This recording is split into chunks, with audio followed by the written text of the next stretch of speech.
Il y a un shliach en Israël qui reçoit un appel durant le mois de Tammuz. On est en plein été en Eretz Israël. Ce shliach, il reçoit un appel d'un jeune homme qui est en train de hurler au téléphone. Les hurlements se mélangent aux pleurs et il dit au shliach: Rabbi, j'ai un problème, j'ai un gros problème. Il dit: c'est quoi ton problème? Il lui dit: mon frère, ma belle-sœur, ils ont un gros problème. C'est quoi le problème?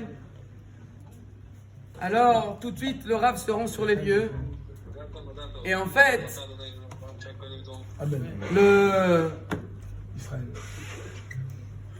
l'homme en question s'était marié depuis à peu près 13 ans.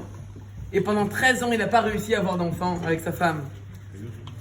Et pendant 13 ans, il a entrepris toutes sortes de démarches.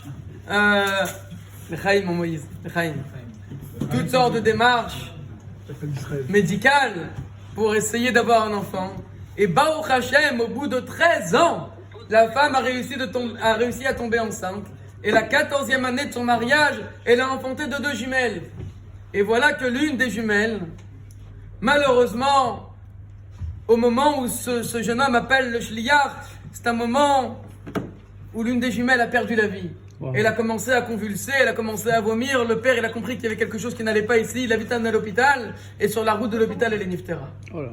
Et le jeune homme, il est en train d'appeler le Rav. Il dit: mais je comprends pas, c'est quoi cette histoire? Ma soeur, elle doit attendre, ma belle-sœur, elle doit attendre 14 ans pour avoir des enfants. Et la moitié de tout ce qu'elle possède, Akadosh Baruch Hu lui retire comme ça. C'est pas possible. Alors, le shliach, il a passé l'enterrement avec la famille, il a passé les shivas, etc. Et il n'avait pas de mots.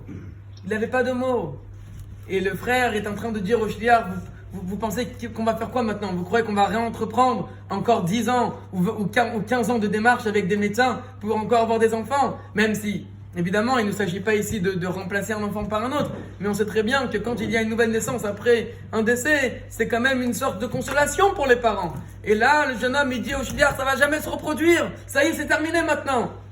Tout ce qu'elle avait, ou presque tout, elle a perdu. Alors le shliach a dit à ce jeune homme: écoute, je vais aller chez le rabbi et je vais demander de tout mon cœur au rabbi d'envoyer un enfant à ton frère, à ta belle-sœur. Et je suis sûr que le rabbi va vous aider. Je peux pas croire que le rabbi va vous laisser comme ça. Je peux pas croire. Et voilà que un an à peine après, le père en question de la fille, des filles, appelle le shliach et lui dit: écoutez, il faut que je vous annonce quelque chose d'extraordinaire. Ma femme vient d'accoucher d'un petit garçon. Sans démarche, sans aucune galère, sans aucun problème, sans avoir entamé un quelconque processus, la femme est retombée enceinte juste après le décès de sa fille et elle a eu un petit garçon. Le plus fort dans cette histoire, c'est quoi? Et c'est ce qui peut nous ramener à la naissance et au décès pour Moshe Rabbeinu. C'est que la fille qui est Niftera, elle est morte le jour de Gimel Tammuz. Je vous ai dit que c'était au mois de Tammuz, et elle est morte Gimel Tammuz, c'est-à-dire jour également de la disparition de notre Rabbi. Et le garçon, quand est-ce qu'il est né?